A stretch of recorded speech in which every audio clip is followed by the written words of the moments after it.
At that point, I didn't even know what I was going to do, if anything, with whatever was on the tape. As much as anything, it was for my own protection, because I've been stitched up by more than enough people that I've trusted over the years. I try to record as much as I can. This could have been a stunt to get my licence revoked again, and the last thing I wanted or needed was to find myself back in a prison wing for another 4 months, full of Muslim extremists, all out to kill me. That couldn't happen, you say? It already had, more than once. At least, with the recording, I knew that no one could be able to twist my words or make out that this scheme had been my idea all along. That's why I wasn't worried when the story broke in the Mail on Sunday, and Asphalt tried to claim that it was all my idea, or that I'd never actually left the EDL, and this was us trying to stitch him up. Everything was there on the tapes. A 2.5-hour meeting with him, leading the way, all the way. He was banged to rights, his career finished before it started. When we'd left the meeting about 11 p.m, Steve Eddowes was absolutely raging, thinking about it. Whatever people say and think about the EDL blokes, me like Kevin and Carole, men like Steve Eddowes, had risked an awful lot putting our heads above the parapets to speak our minds.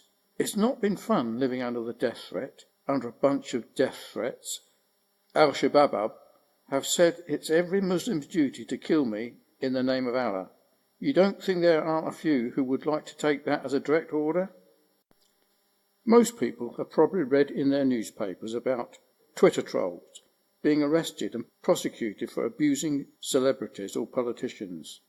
I remember one man being jailed for 18 months for making threats against the Labour MP Stella Cressy after she supported putting Jane Austen on a new £10 note.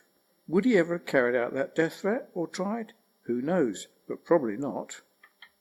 However, I've been given police printouts of more than 300 identifiable tweets from people threatening to kill me and chop up my kids, rape my wife and my mother.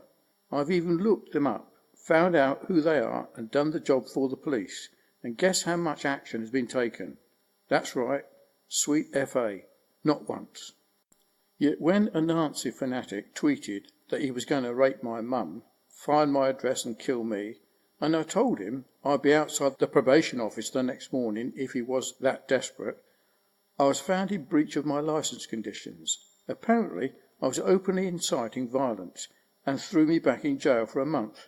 Again, I explained that in more detail later, but it's still very fresh in the memory, and I'd sworn to my family that the law would not have reason to put handcuffs on me ever again. I don't generally hold out much hope of getting a fair crack of the whip from anyone in authority, so sitting on this outrageous plot by a conservative high flyer like Afzal Amin, what I could mostly think of was the variety of ways the whole scenario could blow up in my face. What's more, I could picture Afzal's musclemen, backers, sending their boys to look for me, in addition to everyone else out there. The next morning, after the meeting in Birmingham, I was talking to a journalist who's been helping me with this book, not sure what to do. I think at that point, Mike and I intended keeping the recordings for the eventual documentary, but the journalist said the story was absolutely dynamite and to let him make a few calls. That's how the Mail on Sunday got involved and the story broke. We were never going to go ahead with the fake EDL demo anyway. Can you imagine what the reaction from the EDL rank and file would be if that came out? That it was a Muslim plot they'd been duped into by the former and current leaders of the EDL. It didn't matter because what counted was doing the right thing in the circumstances. During those next few days, Afzal kept pressuring me for news of when the EDL would announce the demo, which meant there was a bit of a problem.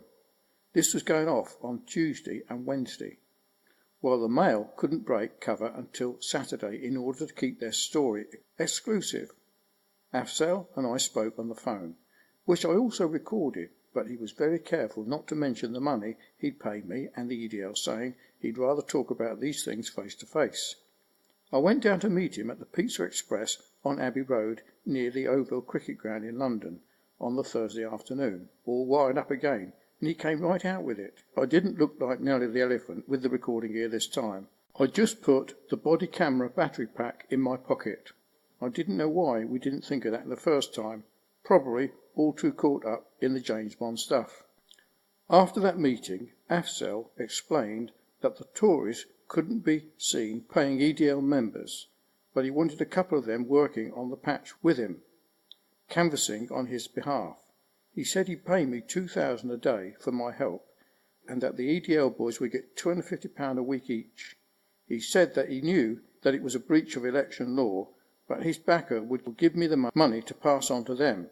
It was as plain and blatant as that. I was told I'd never have to worry about things financially again, that any legal problems I had would be made to disappear because he'd intervene on my behalf.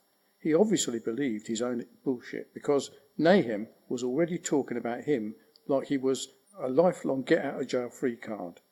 By this time I think I was more disappointed than anything.